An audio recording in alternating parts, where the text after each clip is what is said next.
Olá, começa agora mais uma entrevista de Tutameia, como sempre trazendo para você um personagem brasileiro, uma brasileira que nos ajude a compreender melhor o momento que a gente vive aqui no nosso país, para que a gente possa atuar melhor, viver melhor, trabalhar melhor nessa nossa pátria tão querida. Ela é Eleonora. Ele é o Rodolfo. E ela é a professora Lília Schwartz, que vai estar conosco nessa entrevista. Você já a conhece, escritora, enfim, a Eleonora vai apresentá-la com mais detalhes e fazer a primeira pergunta. Antes, eu queria te convidar para participar aqui dessa nossa conversa, não só por meio de seus comentários, mas levando mais longe as informações, as reflexões que a professora Lília nos traz. Então, divulgue entre seus amigos, compartilhe nas redes sociais essa entrevista, que fica disponível no nosso canal de vídeo, aqui o Tutameia TV, e também pode ser acessada via o nosso site Tutameia. O endereço é tutameia.jor.br. Eleonora. Lília, muito obrigada por você estar aqui hoje, nossos estudos tutameicos. Obrigada. Lília é professora titular do Departamento de Antropologia da USP, é professora de Princeton, é autora de vários livros, alguns aqui que ela organizou estão aqui, outros, enfim, a biografia do Lima Barreto, que ganhou o prêmio Jabuti. Organizou esse dicionário da escravidão, que eu acho super bacana. Super mesmo, vou mostrar aqui. É um livro, acho que todo mundo devia ler esse dicionário, acho que faz parte aí da nossa história, não muito, meio escondida, né? E tem outros livros aqui, um dos recentes é esse, sobre o autoritarismo,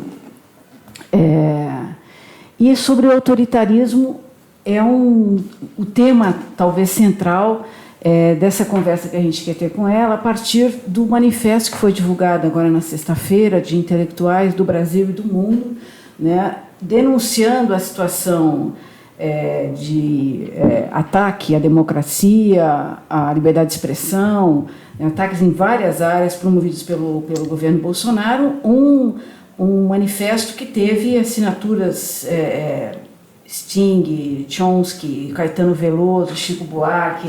Eu queria que você começasse falando para a gente como é que foi a ideia desse manifesto, como é que estão as assinaturas até agora, que estão crescendo, teve uma repercussão muito grande. Eu queria que você começasse falando um pouco desse manifesto. Só para dar o clima aí do manifesto,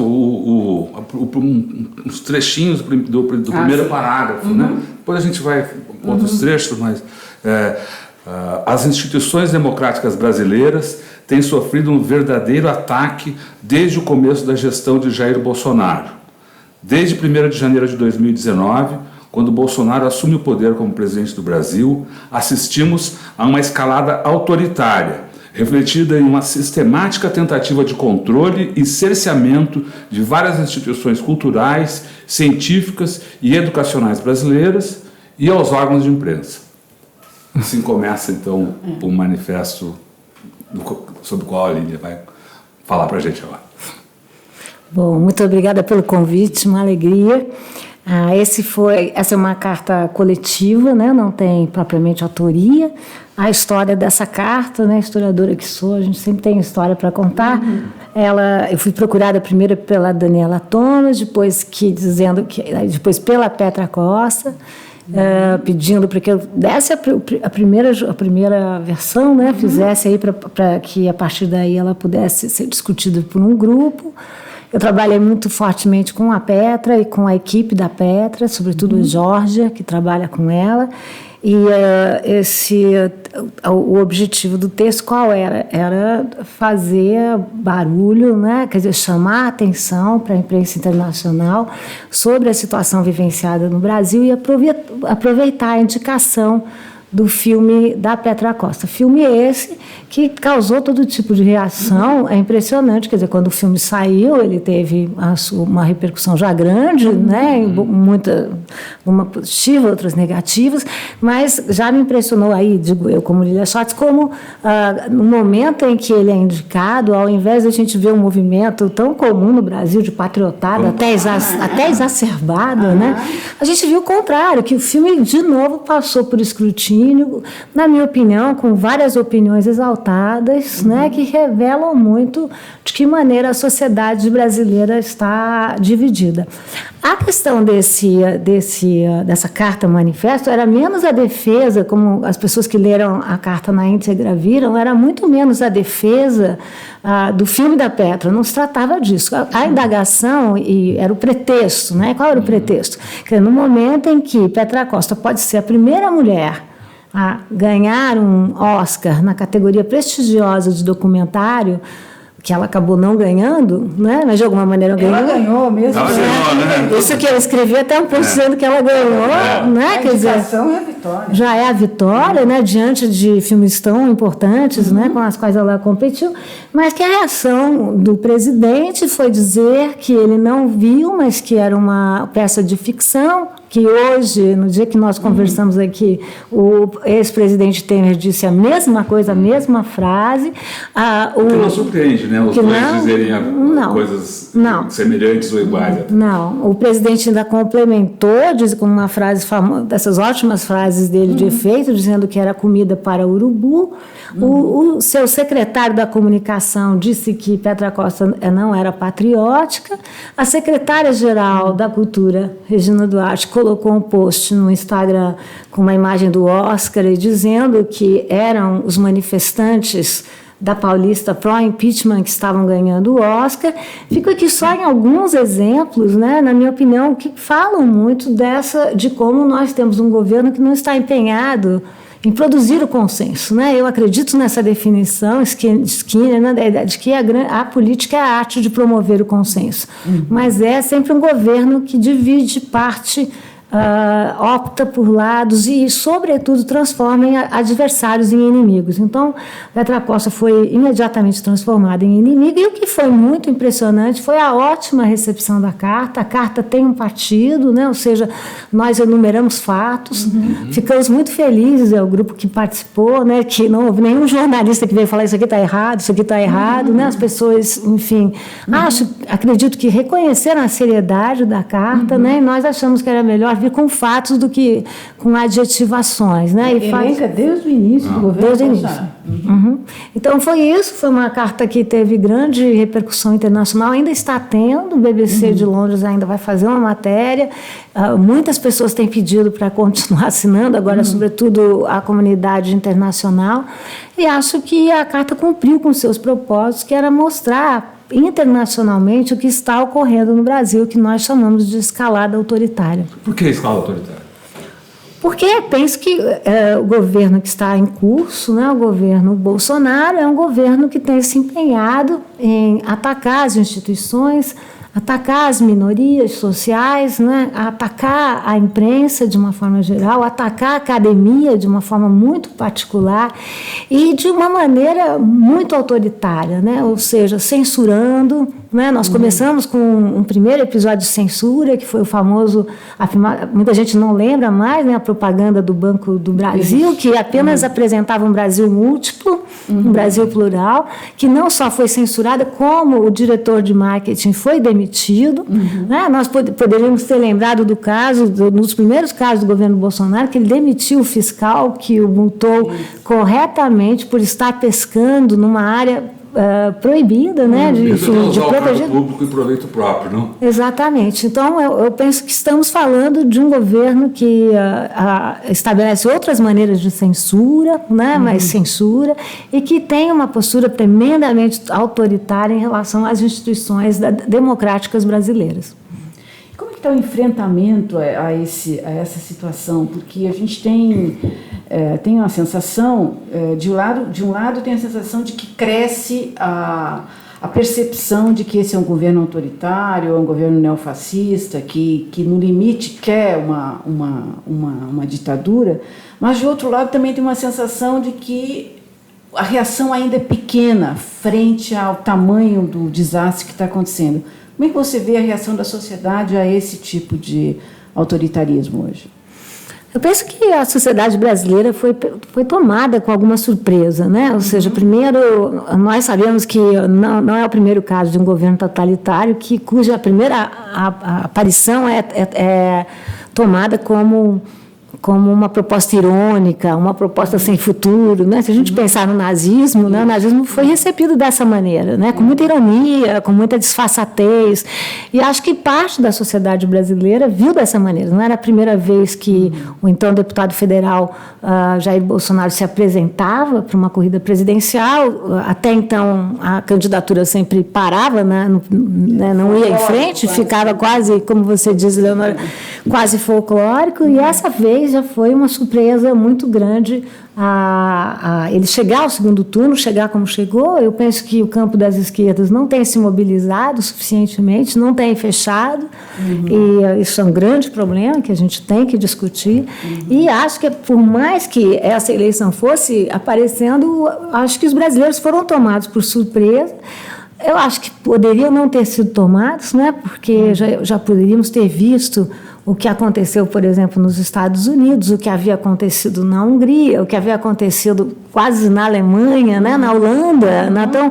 Então, eu acho que não se trata de um fenômeno só nacional, trata de um fenômeno de espectro mais amplo, mas, de toda maneira, penso que até o último momento não se acreditava que isso fosse virar realidade. E quando virou realidade, não se acreditava que ele ia continuar com aquele tipo de discurso de palanque. Né? O que a gente tem percebido é que ele continua a governar para aqueles 30% resistentes e continua fazendo falas de palanque ou se comportando como um candidato à presidência, não a um presidente. Não tem medo de fazer um ato, não dá certo voltar atrás, não tem medo. E isso tudo está criando um certo espanto. Né? As pessoas estão um pouco intimidadas, né? O medo não ajuda, não há boa cidadania com tanto medo, né? E acho que a população brasileira está, de fato, um pouco atemorizada, mas vem acordando. Né? Eu penso que nós começamos falando da carta, eu acho que a carta foi um fenômeno de grande adesão, foi impressionante, nós só tínhamos uma semana. Não foi nem uma semana, nós começamos a passar a carta na segunda e nós íamos divulgá-la lá um dia antes já no sábado, então não chegou a se completar uma semana.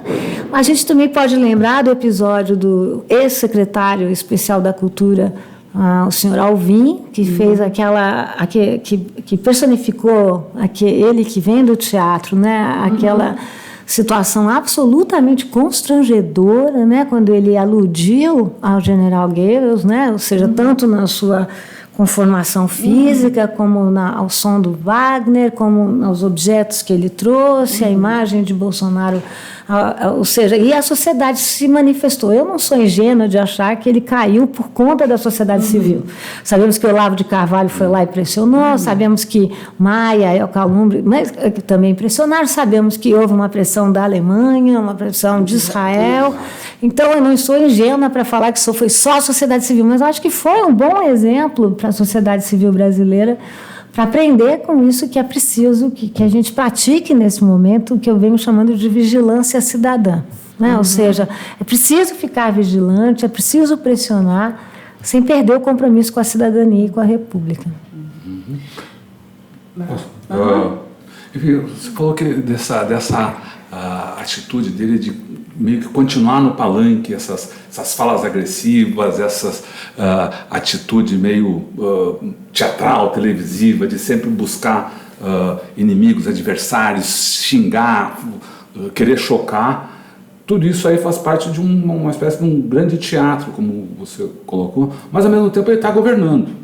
Quer dizer, o Brasil, a gente vê a Petrobras está sendo esfacelada, a Embraer foi entregue, e assim por diante. Quer dizer, como parece que há mais reação da sociedade civil, de parte da sociedade, às diatribes aí, mais de fala do Bolsonaro, do que a essas coisas concretas que agridem a soberania nacional e, alguns dizem, até colocam em risco o futuro do Brasil, o futuro dessas gerações que ainda não nasceram. Enfim, Como você vê essa? Esse é o Jair Bolsonaro se lançou com esse projeto. A gente pode dizer qualquer coisa, menos que ele não está entregando o que ele prometeu. Né? Ele dizia, ainda candidato, que se ele pudesse, ele iria privatizar o Palácio do Planalto. Eu lembro dessa frase dele. Então, uma coisa que nós não podemos acusar é de não ser coerente com o que ele prometeu como candidatura, né? Por outro lado, eu acho que a sociedade civil está sendo colocada numa situação muito difícil, porque não reagir a essas falas é também uma atitude passiva e de lesa soberania, ou seja, porque se também a gente não der um basta a esse tipo de discurso totalitário, que não se limita, vocês sabem tão bem ou melhor do que eu, a Jair Bolsonaro, mas também aos seus ministros, né? Quer dizer, falei de coerência de um lado, agora o Bolsonaro também prometeu um ministério de especialistas, e tudo que nós vemos é que não são especialistas. Vide o caso do patético ministro da Deseducação, né? O nosso Weintraub, vide o caso, quer dizer, então, o ministro da Educação que escreve mal, que não sabe escrever, que faltou na aula de redação, e mais ainda, que não usa os recursos da educação. Ele fechou, foi o único ministro que fecha a gestão de 2019, devolvendo recursos, né, numa área tão prioritária. Então, como você diz, na educação, qualquer recuo, como nós estamos vivendo, significa uma progressão geométrica para o futuro, né? Então, não estamos falando só do presente, mas do que acarreta para o futuro. Temos o ministro Ricardo Salles, que é um ministro contra a ecologia, né? E que tenta negar a questão do desmatamento. Temos o ministro das Relações Exteriores, o Ernesto Araújo, que é contra a ideia de globalização, ou seja, a favor de terraplanismo, ou seja, ele nos entregou tudo o que ele não prometeu nesse caso, né? Que é um grupo extremamente homogêneo, todos de classe média, brancos, grande maioria homens, né? E que não tem nenhuma preocupação com um Brasil mais plural, múltiplo, que é um Brasil que surge a partir do final dos anos 70, anos 80, um Brasil com uma agenda mais inclusiva. Esse não é um governo que pretende essa questão inclusiva. Mas, se eu ficar fiel à sua pergunta, eu acho que é preciso combater nas duas frentes, né? Ou seja, combater esses escândalos do dia a dia, já que esse é um governo que se move muito pelas redes sociais, né? Então, é preciso entrar nas redes sociais, é preciso combater nas redes sociais, porque é um governo que é afetado pelas redes, né? Ele se move pelas redes, então ele recua, né? Há pautas que ele recua, né? Por exemplo, quando há uma grita muito grande em relação à ecologia ou em relação à educação, ele acaba recuando, né? Então, acho que isso é muito necessário, e com relação às grandes mudanças, é preciso que as nossas instituições democráticas funcionem. Nós dizemos, isso está na carta, está lá escrito que as instituições continuam funcionando, não é possível dizer que não, mas, tanto que a gente fala de uma censura muito especial, não é uma censura de Estado, não estamos falando da mesma censura do contexto da ditadura militar, mas a pergunta é, durante quanto tempo que as instituições vão aguentar serem colocadas à prova a todo dia, né? Isso é que preocupa em demasia, mas acho que tem que ser sempre um acordo entre a sociedade civil e as instituições democráticas. Não cabe à sociedade civil resolver todas essas mazelas, cabe que a gente cobre um pouco, que as nossas instituições funcionem, e estão funcionando, né? Ou seja, é impressionante como a Câmara, o Senado têm levado questões muito relevantes. No dia de hoje, foi ontem, né? Não, já na sexta-feira, que uma comissão na Câmara pediu o impeachment do ministro Weintraub, né? Quer dizer, hoje chegou ao Senado, hoje terça-feira. Então, isso tudo é muito relevante, né? E é preciso que a gente apoie as instituições nesse momento também, né? Você estava falando de educação, né? Eu acho que a educação é um dos setores mais afetados por essa onda destrutiva que a gente está tendo, promovida pelo governo Bolsonaro. Como professora da universidade, como é que você vê a universidade brasileira reagindo a isso? Ela está enfrentando, o governo parece ter um projeto de privatização um pouco... O Futurice.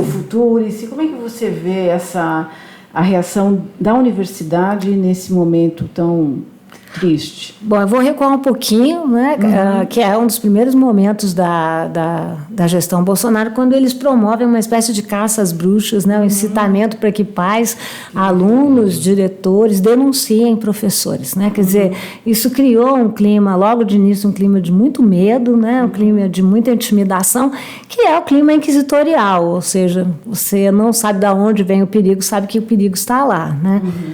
Isso já deu um exemplo muito ruim, foi muito preocupante, assim como nós podemos falar do exemplo recente, que foi posterior à carta, que foi o caso do governador de Rondônia, que pediu, depois voltou atrás, bem numa atitude do governo Bolsonaro, eles vão à frente, quando percebem que é forte demais, eles recuam e fingem que nada aconteceu, mas aconteceu, foi o Estado de São Paulo que teve acesso a essa documentação, com o governador pedindo que fossem recolhidas obras clássicas, como Euclides da Cunha, Machado de Assis, enfim, Mário de Andrade, né, Rubem Fonseca, Kafka, quer dizer, era uma lista totalmente ensandecida, e eu sempre me preocupo um pouco, e aí não vou fugir à sua questão em relação à academia, mas eu sempre me preocupo um pouco, não só com Jair Bolsonaro e seus ministros, mas o que é que a atitude dessas pessoas que estão no governo avaliza. O que essa atitude avaliza?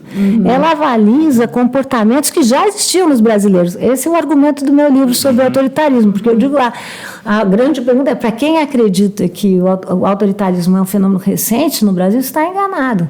Nós sempre fomos autoritários, né? E a aposta aqui é que o nosso presente está cheio de passado.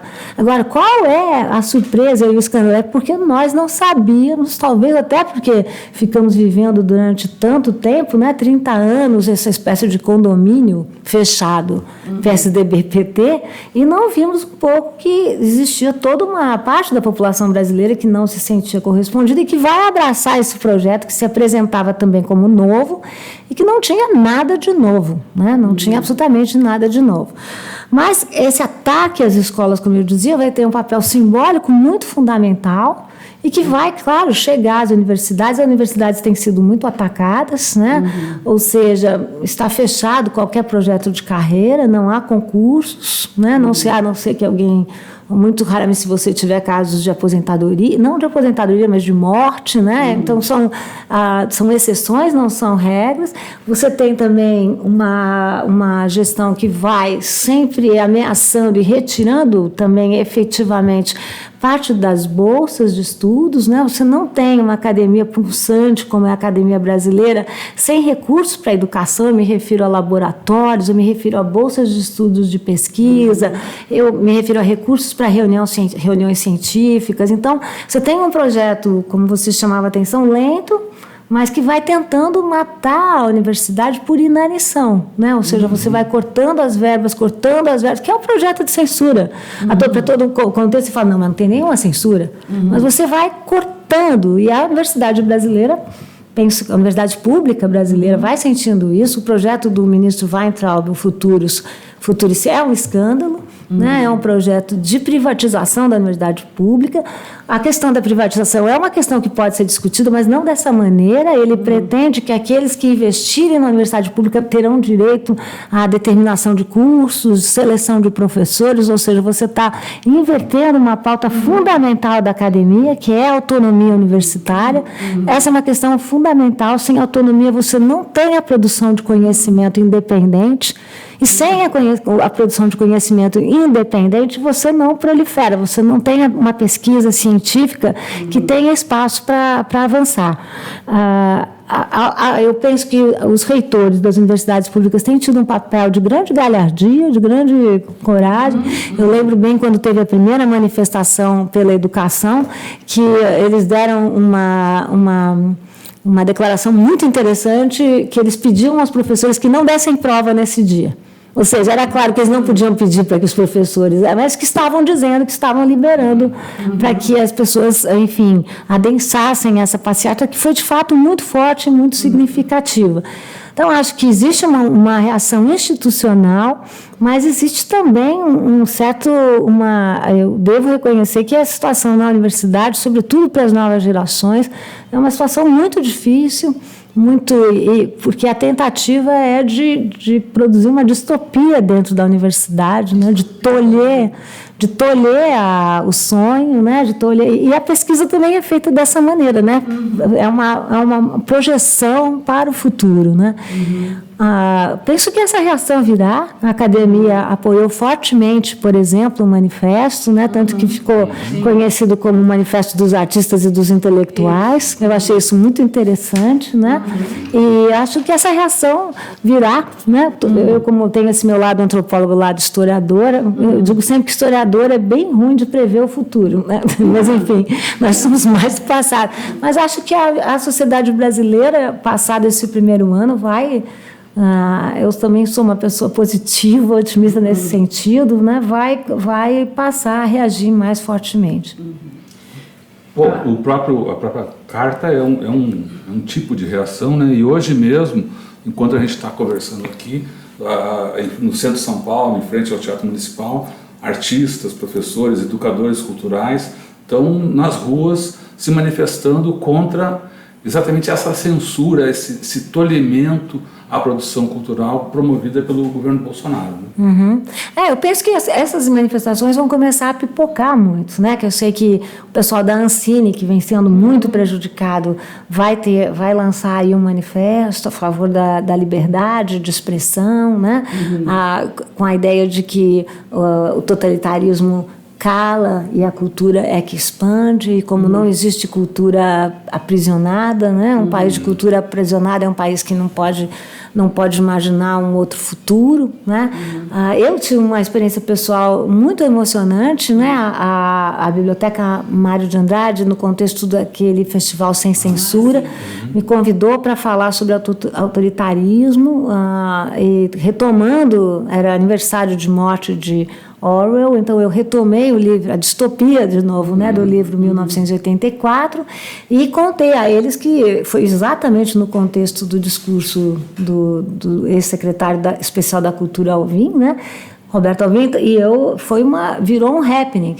Eu tenho para mim que não se tratava da minha pessoa, mas o que aquele evento significava, né? Quer dizer, eu estou usando aqui o conceito de evento um pouco como o antropólogo Marshall Salins, que existem fatos e eventos, e qual é a diferença? O fato é um acontecimento, e um evento é um acontecimento culturalmente significado, né? Então, acho que são várias as manifestações que vão pipocando em muitos lugares, né? Quer dizer, mostrando como é preciso dar um basta a esse projeto autoritário de Estado.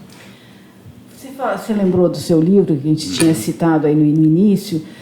O livro sobre o autoritarismo brasileiro, ele elenca e trabalha uma série de razões para enraizado na sociedade esse sentimento autoritário. Você fala muito de escravidão e de muitos outros pontos. Se você tivesse que eleger, claro que sempre as coisas são múltiplas, mas você acha que a herança escravocrata está no centro dessa situação que a gente, na raiz dessa situação que a gente está vivendo hoje? Bom, esse livro foi publicado, quer dizer, eu o assinei em março, né, de 19, né?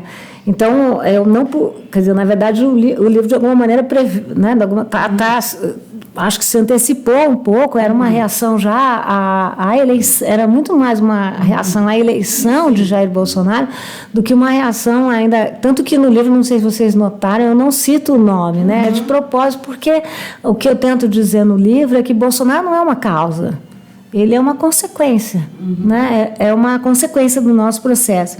Eu elenco aqui uma série de elementos, né? Então, enfim, a concentração de terra, o patrimonialismo, que é você misturar esferas públicas e esferas privadas, que a gente vê acontecer todo dia, né, na agenda do nosso governo, as questões de gênero. Então, enfim, eu vou tratando de uma série de temas, mas, sem dúvida, a questão racial é central no livro, porque ela abre e fecha o livro, né? Também, quando eu escrevi com a Heloísa Stalin, O Brasil, uma biografia, a gente já chamou a atenção lá que 2 pilares para entender o Brasil estavam na questão da escravidão de um lado e, de novo, na questão do patrimonialismo, né? Eu penso que nós não teremos uma democracia nesse país enquanto nós não lidarmos com o racismo institucional e estrutural que nós vivenciamos nesse país. A minha hipótese é que, é claro, não se passa impunemente por ter sido o último país a abolir a escravidão, né? Eu estou me referindo à escravidão mercantil, sabemos que temos outras formas de escravidão na contemporaneidade, mas eu me refiro a esse tipo de escravidão. Os números de hoje mostram que dos 12 milhões de africanos e africanas que deixaram compulsoriamente o seu continente, desembarcaram 10 milhões, dos 10 milhões, 4,8 ficaram no Brasil. Então, o Brasil foi, de longe, o território que mais recebeu essa mão de obra compulsória. O Brasil tinha escravizados do norte ao sul do país. O que aconteceu por aqui é que a desigualdade social extrema, representada por um sistema que supõe a posse de uma pessoa por outra, foi se naturalizando no país, de maneira que o que quer dizer naturalizar? Nós não vemos, né? Então, eu não acredito que o racismo que nós vivenciamos hoje em dia é apenas um legado da escravidão, não é. Mas a escravidão tem grande papel aí, e também o nosso pós-emancipação. O Brasil termina o seu sistema escravocrata com uma lei vergonhosamente conservadora. A Lei Áurea é uma das leis mais curtas que o Brasil já criou, não há mais escravos a partir dessa data, não há nenhum projeto de inclusão social, não há nenhum projeto a questão é como é que nós vamos lidar com essa população que ficou durante tanto tempo sem o direito à educação. Educação nunca foi um direito universal no Brasil. Essa é uma balela que a gente conta porque a gente acha que nós vamos acreditar, não é verdade. E agora, o que está acontecendo no momento é que nós estamos recriando o racismo recriando em bases muito ampliadas. Mas como explicar um pouco mais? Se você pegar na educação, né, são os dados que eu dou aqui sobre autoritarismo. Né? Se você pegar os dados da educação, as crianças negras são aquelas que são as mais discriminadas nos dados escolares, são aquelas que são mais retidas no processo escolar, são aquelas que são as que contam com menos assistência e que são aquelas que desistem antes também.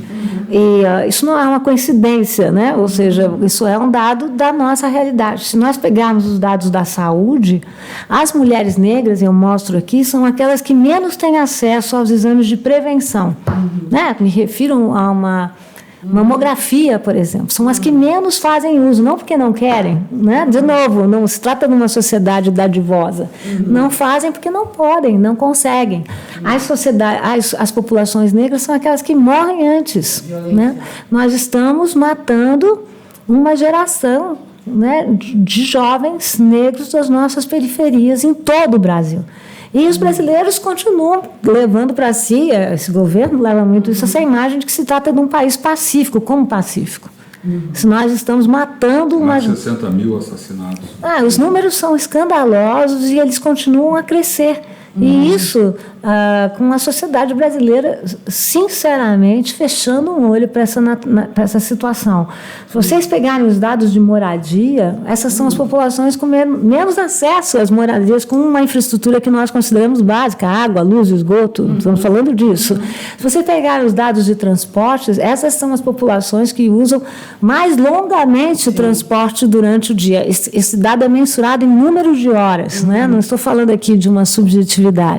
Então, por onde quer que se você pegar dados de gênero, né, quer dizer, se a gente trabalhar com o conceito de marcadores sociais da diferença, ou seja, que a sociedade constrói marcadores, constrói diferenças, e se nós interseccionarmos esses marcadores, nós vamos ver que as populações negras, sobretudo femininas, de qual que eu estou me referindo a marcadores, são o quê?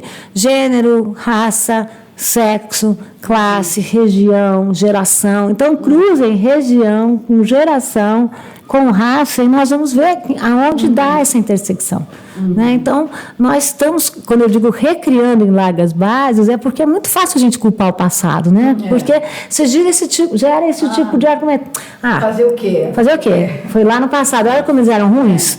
Não, gente, é preciso pensar de que maneira nós estamos ativamente produzindo racismo e discriminação no Brasil de hoje. E eu acredito sinceramente que nós não chegaremos a uma república sem que a gente resolva, não resolver é muito difícil, mas sem que a gente enfrente finalmente a questão do racismo. Você falou que a sociedade fecha um olho para isso. Como é que é esse processo? Dois pontos na pergunta. Como é que é esse processo e como abrir seus olhos? Então, Qual é o processo de fechar o olho? Quando o Brasil não celebrou, né? Porque a gente não pode celebrar nem um dia a abolição da escravidão tão tardia e tão, como eu disse, tão conservadora. Mas quando fizeram 200 anos da abolição da escravidão no Brasil, nós organizamos na Universidade de São Paulo uma pesquisa nacional sobre a discriminação e o racismo, cujos resultados foram surpreendentes. Nós já sabíamos sempre, mas sempre a surpresa vem. Porque a pergunta era: você tem preconceito racial? E 97% das respostas foram não. A segunda pergunta era: você conhece alguém que tenha preconceito racial? 99% das respostas, sim.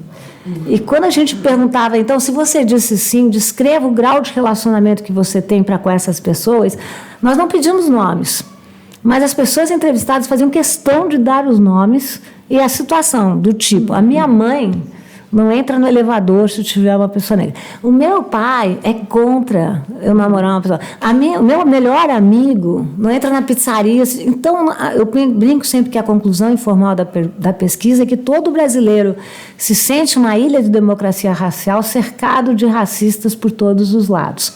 Qual o problema dessa formulação? É porque nós não enfrentamos. Porque racista é uma categoria de acusação. Então, eu não enfrento o que eu sou. Então, eu penso, como é que nós vamos lidar com isso? Eu acho que existe um movimento antirracista negro, o protagonismo é dos negros. Acho que a academia, falávamos da academia há pouco, a academia tem muito a aprender com o ativismo, estamos aprendendo, impressionante. Eu dava há alguns anos um curso sobre pensamento social brasileiro, que não havia uma mulher, não havia um negro. Ou seja, estamos falando hoje em dia de uma população de 53%, né? Uma população de negros e pardos, né? Ou seja, como é que... Então, eu trabalho no MASP também, né? Ou seja, demorou para entrar, quer dizer, para a gente fazer histórias afroatlânticas e mostrar o que é essa realidade na cultura visual do país e como se produzem processos de exclusão social. Então, eu acredito piamente que é preciso construir no Brasil um movimento antirracista branco também. Não basta se dizer, porque é fácil a gente dizer eu não sou racista. Mas o que você faz como movimento antirracista? O que é que você pratica no seu dia a dia? Como é que você atua no seu dia a dia? Como é que você é propositivo? O que é que você faz no sentido de incluir mais? Por que chamamos de racismo institucional? Porque se você for nas grandes instituições, você pode até ter negros, mas você não tem negros nos lugares de chefia. Então, como é que a gente muda isso? Né? Como é que as instituições podem ter uma atitude proativa no sentido de ter cotas mesmo? Né? Nós temos um grande problema de falar em cotas e temos uma grande facilidade em falar em universalismos, em meritocracia. Eu acredito em mérito, mas como é que a gente pode falar que o vestibular brasileiro é um exame universal se você tem competindo pessoas que vêm? Porque nós temos uma grande perversão na educação brasileira, que as melhores escolas, né, são privadas e as melhores universidades públicas. Então, o que acontece nesse funil? Acontece que, na hora da competição, você tem pessoas muito bem preparadas, e ainda bem que são. Eu fiz escola privada também, eu fiz pública e privada, então não estou falando disso.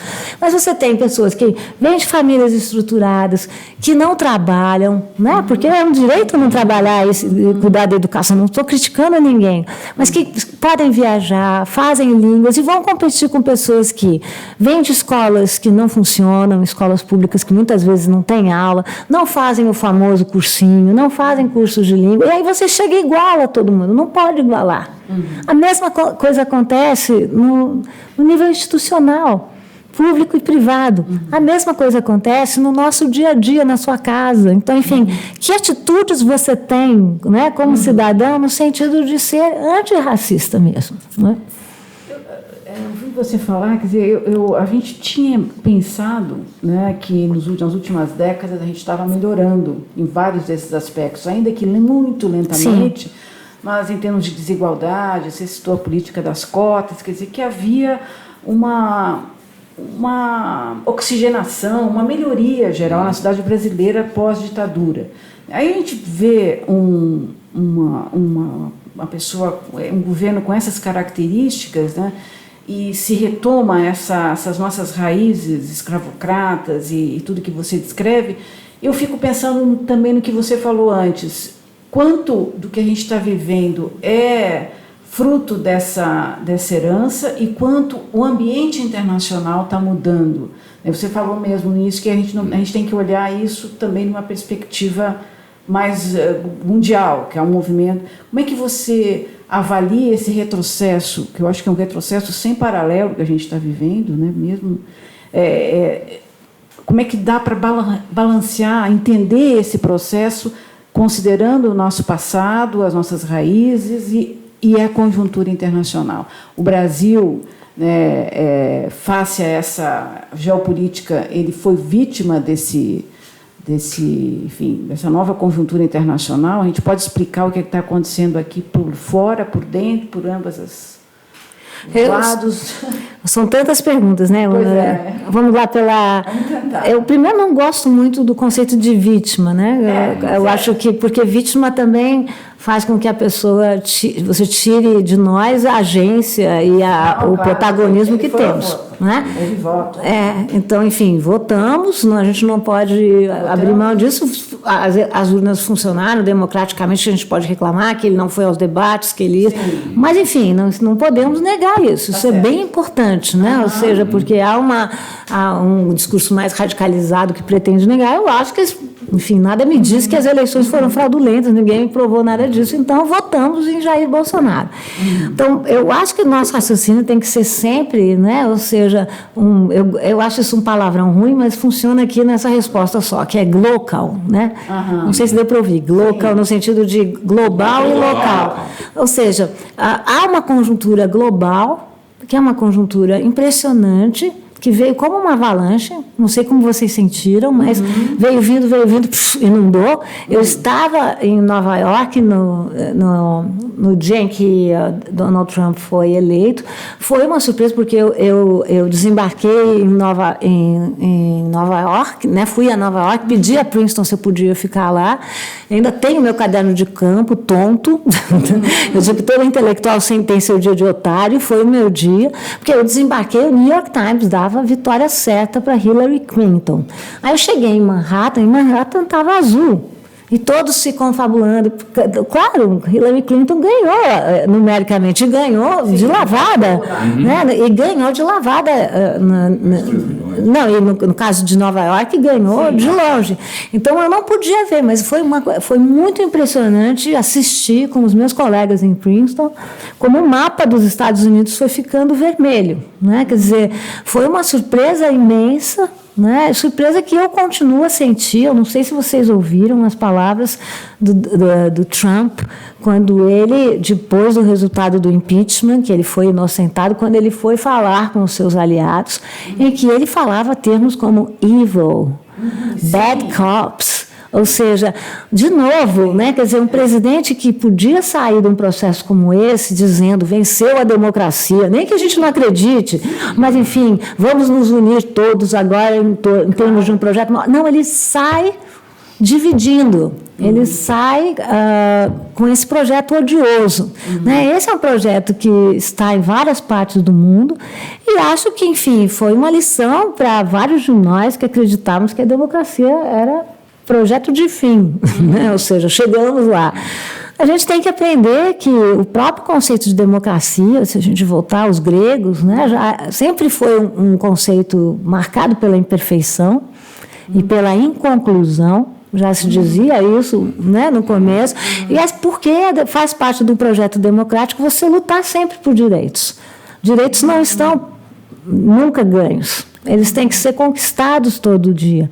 Então, penso que foi uma ingenuidade, eu me incluo aí, quem sou eu, né? Mas, enfim, sim, tem pessoas muito mais graúdas que eu, acreditar que o projeto democrático estava consolidado no mundo e na sociedade brasileira. Ou seja, que todos nós tínhamos certeza, como acho que nós três temos, né? Que a democracia, enquanto não se inventar outro regime, é o que há de melhor, no sentido de garantir uma cidadania múltipla, saudável, plural, né? Tudo que a gente quer, inclusiva, né?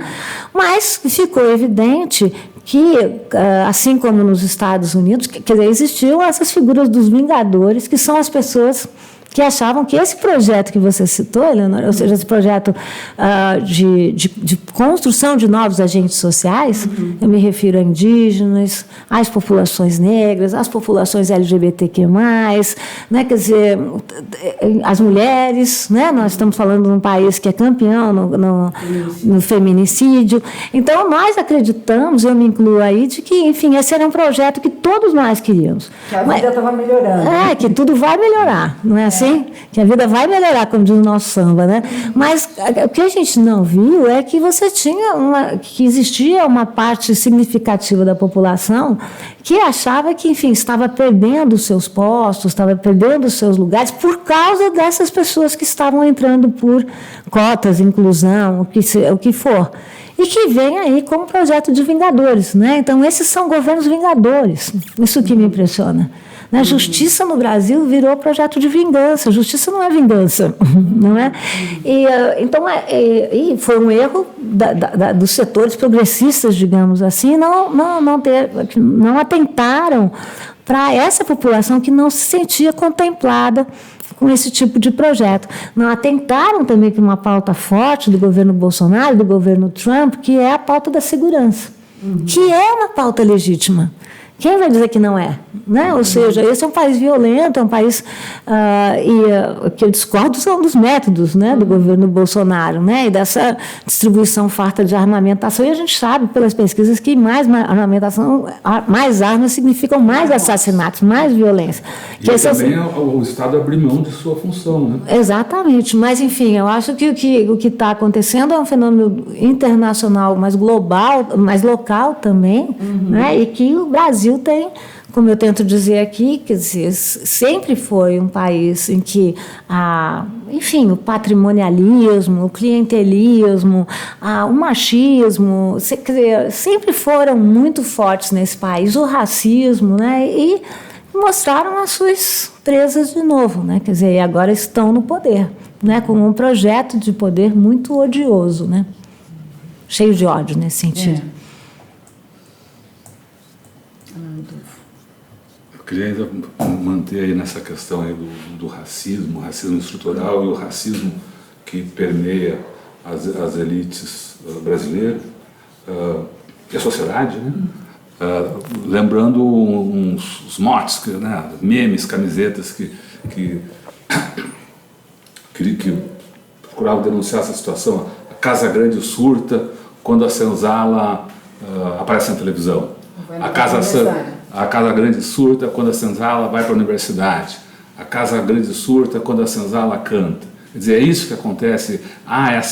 Esse ressentimento, esse ódio, esse sentimento de que esses caras não podem vir para o mesmo lugar que eu estou. Olha, eu também teria muito cuidado com esse tipo de afirmação, porque em geral também a gente chama a Casa Grande é o outro, né? Assim como o racista é o outro, a Casa Grande também é o outro. E o que a gente está vendo é que a sociedade brasileira, de uma forma geral, é racista, né? Não são só as elites são também, né? Porque essa pesquisa que nós realizamos não era só com as elites, não era só com a Casa Grande, né? Então, eu acho sim que esse governo, se vocês olharem a própria... eu sempre falo, dá uma olhada no governo, bota uma foto na parede e dá uma olhada. Né? É um governo que não inclui, não está preocupado com isso. Está preocupado em estabilizar e naturalizar as diferenças, tanto as diferenças raciais como as diferenças de gênero, porque tem até uma ministra, como a Damares, ministra mulher, mas que defende um projeto muito regressista.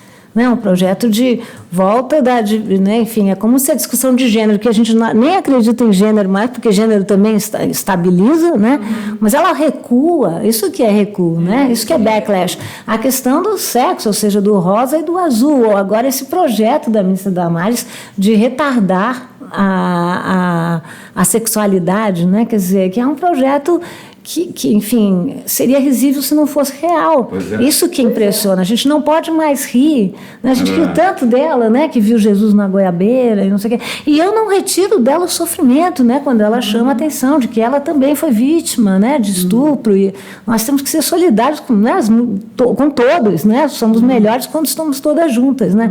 Mas eu me refiro a esse tipo de projeto que é um retorno, o que é que você está propondo? Que você vai transformar a juventude numa juventude que você está convidando a juventude a romper com as regras, né? Ou seja, porque você não vai retardar esse tipo de relacionamento até 19 anos. Agora, o que impressiona é que uma série de projetos que para muitos de nós pareciam risíveis são reais. E, como você dizia, vão sendo implementados, né? Então, acho que o que a gente tem que ficar agora é muito vigilante, né? Muito atento, né? Não ter medo, né? Você acha que as populações indígenas estão reagindo? Porque as populações são um dos alvos aí... Muito grandes. Você, como antropólogo, como é que você está vendo essa reação das comunidades indígenas? Eu penso que um dos grandes alvos são as populações indígenas, sobretudo porque a gente tem um ministro do Meio Ambiente como o Ricardo Salles, que não reconhece as reservas indígenas. Temos uma ministra muito calada. Eu penso que muitas vezes os mais calados são os mais perigosos, como falam, que é a Tereza Cristina da Agricultura. Ela me preocupa muito, uma ministra muito ligada com os interesses latifundiários. Eu não sou contrária à produção agrícola de maneira alguma. Uma produção agrícola bem organizada é tudo de bom que nós podemos querer, mas a gente sabe que nós estamos falando de setores, né, da agricultura, os madeireiros, os mineradores, que têm grandes interesses nas reservas indígenas e todo o interesse em desrespeitar as reservas indígenas. Ora, a nossa Constituição tem um largo capítulo sobre a questão indígena, protege as terras indígenas e eles têm sido constantemente desrespeitados, né? Há uma tentativa muito importante de fazer muito barulho em relação a isso. Nós tentamos incluir essas questões também no documento, né? A Petra Costa foi lá, enfim, a segunda equações, e acho que essa é uma questão que merece toda a nossa atenção, porque a gente sabe que em regimes totalitários as populações vulneráveis são as mais rapidamente atingidas, né? E acho que a gente deve falar não só das populações indígenas, mas também das populações quilombolas, que têm tido os seus direitos, eu trato muito disso no livro também, constantemente enfim, negados, né? Ou seja, nós sabemos que no que se refere às populações quilombolas, todos os pedidos de legalização das terras de quilombo estão parados, todos, né? E não há verba, não há recursos, né? Então, por isso que quando eu disse que é um governo que ataca fortemente as minorias, é porque é um governo que vai agindo pelas bordas, né? E também, se eu falei que há um projeto de inanição no que se refere à academia, há uma tentativa de inanição no que se refere às populações indígenas e às populações quilombolas, uma tentativa de domesticar, né? De dizer, essas frases são inacreditáveis, né? Do governo, né? No sentido de vamos civilizá-los, né? A gente tem a impressão que nós estamos vivendo pleno século XIX, cujo projeto no que se refere às populações indígenas era um projeto de a absorção dessas populações não significava manutenção, a própria manutenção delas, significava a própria eliminação, né? Manuela Carneiro da Cunha tem trabalhos excelentes, eu sei que ela foi entrevistada aqui, né? Vale a pena vocês ouvirem de novo a entrevista dela, né? E ela mostra como esse era um projeto de extermínio dessas populações sob o manto da ideia vamos absorvê-las, né? Nós somos superiores, então. Nós somos superiores, eles estão condenados a desaparecer, então vamos só dar um empurrão para que desapareçam logo, né? E é impressionante que esse governo volta a falar nesses termos, né? Em termos do darwinismo racial. As lideranças indígenas que vem ocorrendo é um exemplo claro, uma demonstração clara desse projeto, ainda que, claro, que não é o governo que está fazendo, mas é essa, como você falou também, parece que é uma liberação. É o que avaliza, né? Avaliza esse tipo de ação, de ataque. O Brasil foi considerado um dos países mais perigosos no que se refere às lideranças indígenas. Isso diz muito, né? Ou seja, sobre uma atitude que é uma atitude coerente por parte do governo, né? Que age dessa forma melindrosa, né? Ou seja, ninguém pode dizer que nós estamos fazendo isso, mas vai fazendo pelas laterais, vai fazendo não coibindo, não julgando, né? essas pessoas, enfim. Essas são facetas muito terríveis desse governo. Você lembrou que... Essas são. Que essa questão é citada no manifesto. Eu vou ler também exatamente o trechinho disso, que você pode comentar aí, se quiser. Então, Estamos diante de um governo que nega a laicidade de Estado e que fomenta fundamentalismos e racismo religioso, que nega o aquecimento global e as queimadas na Amazônia, despreza líderes que lutam pela preservação do meio ambiente e desrespeita a cultura e a preservação ambiental realizada pelas comunidades indígenas e quilombolas. É exatamente isso, né? Esse é um governo muito intolerante. Não é à toa a intolerância, os índices de intolerância cresceram muito desde as eleições do processo eleitoral de 2019, mantiveram-se 2018, mantiveram-se altos em 2019, e há uma faceta também muito importante que a gente não pôde lidar aí com tanto cuidado, que é a intolerância religiosa. Né? A intolerância religiosa cresceu imensamente no Brasil. Os terreiros, né, de candomblé estão sob litígio mesmo, é muito preocupante a situação, têm sido invadidos, quebrados, muitos dos líderes machucados realmente, o ambiente de medo é um ambiente muito generalizado, e esse é um governo que desde o primeiro dia, e a partir do dístico que implementou, né, Deus acima de tudo, de todos, né? Quer dizer, que Deus é esse? É aquele Deus que aparecia no primeiro discurso do presidente, né? Que tinha uma Bíblia. Então, acho que, mais uma vez, voltamos ao tema do começo da nossa conversa, né? Que ele não é um político que pratica a arte do consenso. Esse é um Estado laico, garantido pela Constituição, e esse governo sistematicamente lesa a nossa Constituição ao impor um projeto religioso e ao incentivar dessa maneira o ódio a outros projetos religiosos, né?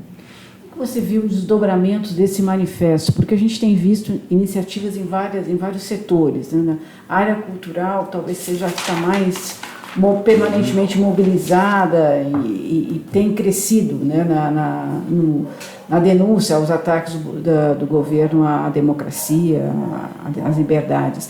Como é que você vê os desdobramentos? Que outros setores se poderia pensar numa frente mais ampla? Há movimentos na área sindical, na área dos movimentos populares. Isso parece um pouco partido, dividido. Você enxerga alguma possibilidade de confluência dessas iniciativas? Eu penso que é muito importante. Historicamente, no Brasil, a direita sempre fechou junto e a esquerda sempre fechou dividida.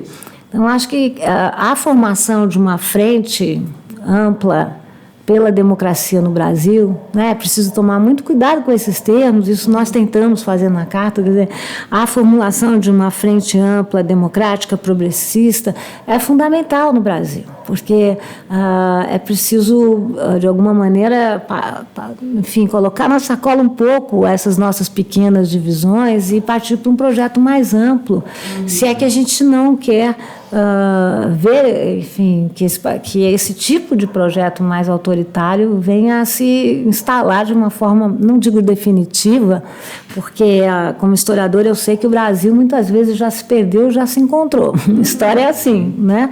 Mas eu então não quero dizer que é o apocalipse, né? Mas temos aí as eleições em 22, é preciso ficar de olho, né? Quer dizer, a 22 vai ser um ano muito simbólico, na minha opinião, né? Não só, vamos falar, enfim, a pergunta é que tipo de independência do Brasil vamos querer celebrar, né?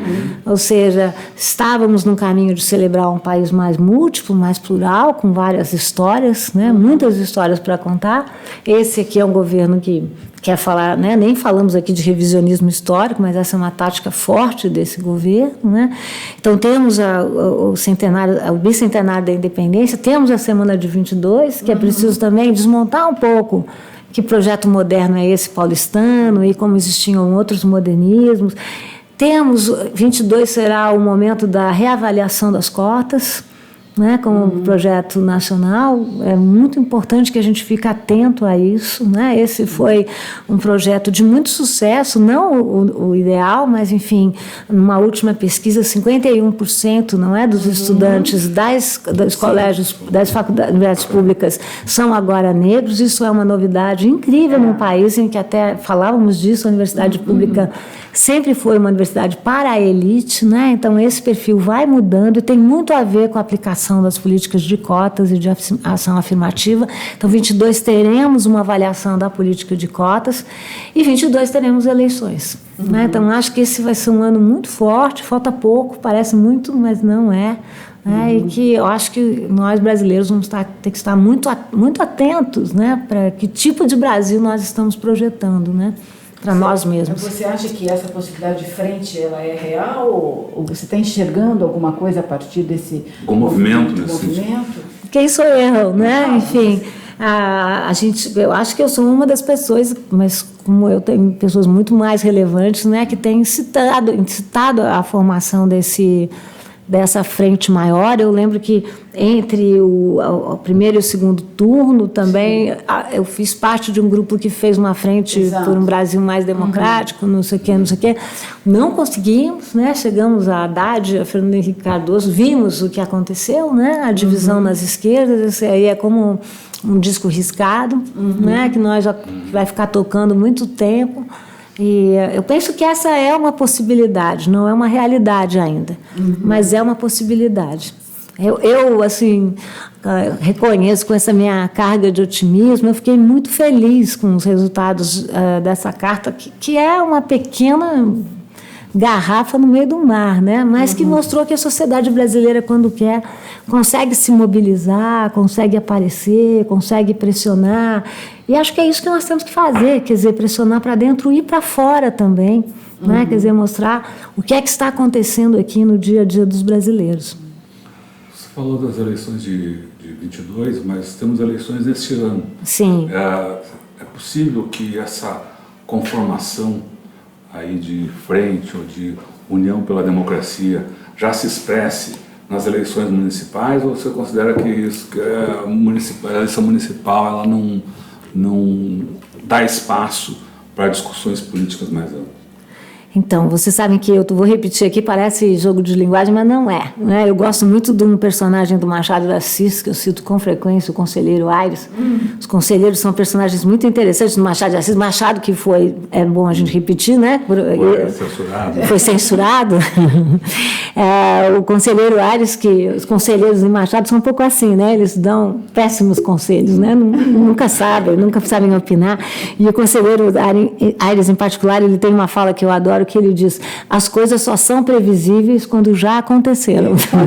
Então, vocês estão me perguntando muito sobre previsões. Eu nem acho que sobre autoritarismo eu fiz uma previsão, não imaginava que acertaria, né? Eu imaginava que estava falando um pouco como quase uma primeira, né, resposta ao que esse governo pretendia, tanto que eu não personalizava, né?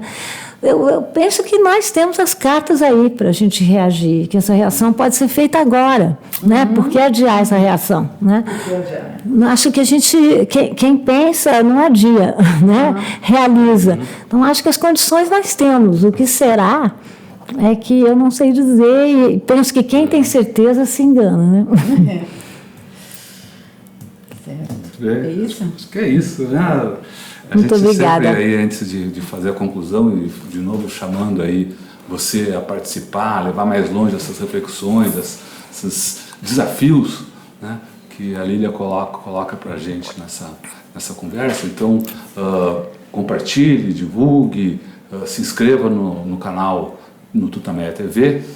E dizendo isso, a gente então convida a Lília para fazer a sua mensagem final aí para o nosso público. Eu vou então ler o final do meu livro, tá bom? E eu não vou dar nenhum spoiler, porque todo mundo conhece o final dessa história, né? Acho que está até marcado.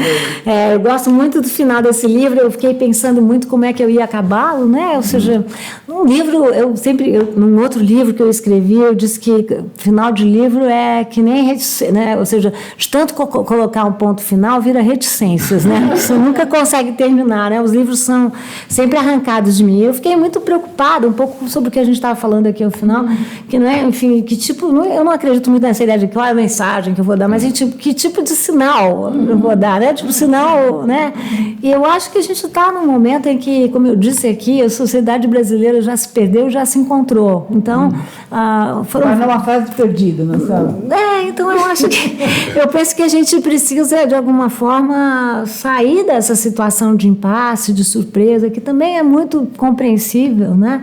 E passar a ter uma atitude mais propositiva. Nunca proponho nada fora, né, da Constituição, penso que não, né? Porque senão também estaremos fazendo aquilo que a gente condena, né? Ou seja, a gente não combate radicalismo com radicalismo, né?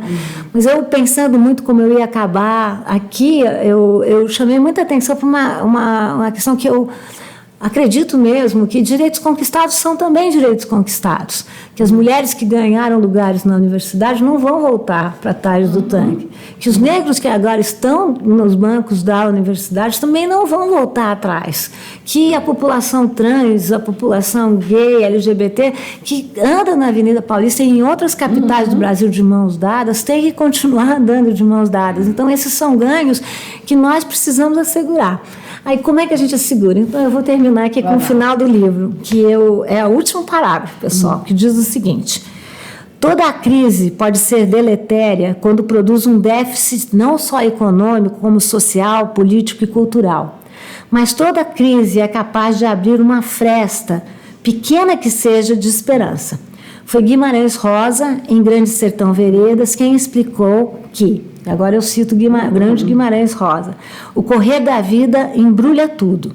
A vida é assim, esquenta e esfria, aperta e daí afrouxa, sossega e depois desinquieta. O que ela quer da gente é coragem. Muita coragem, pessoal. Não é? Legal, muito obrigada, Lídia. Obrigada a vocês. Muito obrigado, Lídia, muito obrigado a você, e a gente vai se despedindo. Tchau. Tchau, pessoal.